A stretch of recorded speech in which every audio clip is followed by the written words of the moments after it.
কোনো সময় ক্ষমতার জন্য রাজনীতি করি নাই। আমরা অন্যায়, অবিচার, জুলুম, নির্যাতনের বিরুদ্ধে সোচ্চার ভূমিকা পালন করেছি। আমরা রাজনীতি করেছি বাংলাদেশের স্বাধীনতা, সার্বভৌমত্ব, বাংলাদেশের জনগণের ভোটের অধিকার এগুলো রক্ষা করার জন্য। বাংলাদেশ হবে একটা স্বাধীন রাষ্ট্র, বাংলাদেশ হবে একটা সবার জন্য, সকলের জন্য একটা সমান অধিকারের রাষ্ট্র। এখানে ধনী ও গরিবের মধ্যে পার্থক্য থাকবে না। ভবিষ্যৎ হোক নিরাপদ, বিনিয়োগ হোক বিশ্বস্ত, আর আমার পছন্দ সল্ট বে। ওয়েলকাম টু সল্ট বে। আমাদের এখন আগামী দিনের করণীয় নিয়ে চিন্তা করতে হবে। ইতিমধ্যেই আমাদের দল বিভিন্ন উন্নয়নমূলক কর্মসূচি এবং পরিকল্পনা ঘোষণা করেছে। আপনারা জেনে আনন্দিত হবেন যে আজকেও আমাদের মাননীয় প্রধানমন্ত্রী সারা দেশব্যাপী আলেম, ওলামা এবং ইমাম, মুয়াজ্জিন এবং পুরোহিত সহ বিভিন্ন ধর্মীয় উপাসনালয়ের যারা দায়িত্ব পালন করে থাকেন তাদের জন্য একটি সম্মানীর কার্যক্রম উদ্বোধন করেছেন। কয়েকদিন আগে ফ্যামিলি কার্ড কার্যক্রম উদ্বোধন হয়েছে, সেখানে আমি উপস্থিত ছিলাম।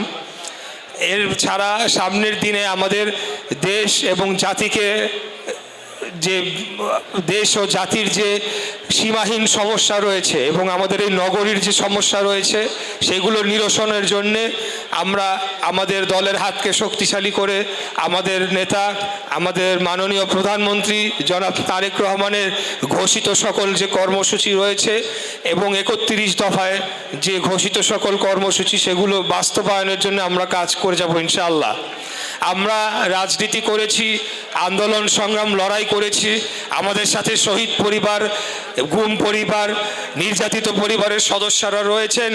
আমরা কোনো সময় ক্ষমতার জন্য রাজনীতি করি নাই। আমরা অন্যায়, অবিচার, জুলুম, নির্যাতনের বিরুদ্ধে সোচ্চার ভূমিকা পালন করেছি। আমরা রাজনীতি করেছি বাংলাদেশের স্বাধীনতা, সার্বভৌমত্ব, বাংলাদেশের জনগণের ভোটের অধিকার এগুলো রক্ষা করার জন্যে। আগামী দিনেও আমরা জনগণের কাছে আমরা প্রতিশ্রুতিবদ্ধ, যে কোনো মূল্যে আমরা বাংলাদেশের স্বাধীনতাকে রক্ষা করব। আপনারা লক্ষ্য করবেন যে একটি রাজনৈতিক গোষ্ঠী বাংলাদেশের মুক্তিযুদ্ধকে খাটো করে, বাংলাদেশের স্বাধীনতা, সার্বভৌমত্বকে ছোট করে, খাটো করে দেখার একটা অপপ্রয়াস চালিয়েছে। আমরা আজকে এই অনুষ্ঠানের মধ্য থেকে আমরা কঠিনভাবে বার্তা দিতে চাই যে আগামী দিনে বাংলাদেশ পরিচালিত হবে মহান মুক্তিযুদ্ধের মাধ্যমে।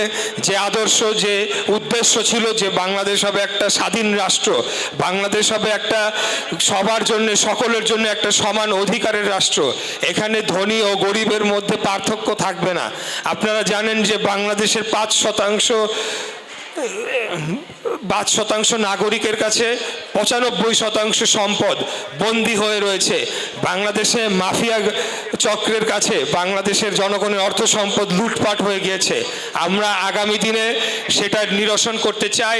আমরা এই মাফিয়াদের দাঁত ভাঙা জবাব দিয়ে, তাদের কালো হাত ভেঙে দিয়ে জনগণের অর্থ সম্পদ জনগণের কাছে যাতে পৌঁছে যেতে পারে সেটা নিশ্চিত করতে চাই।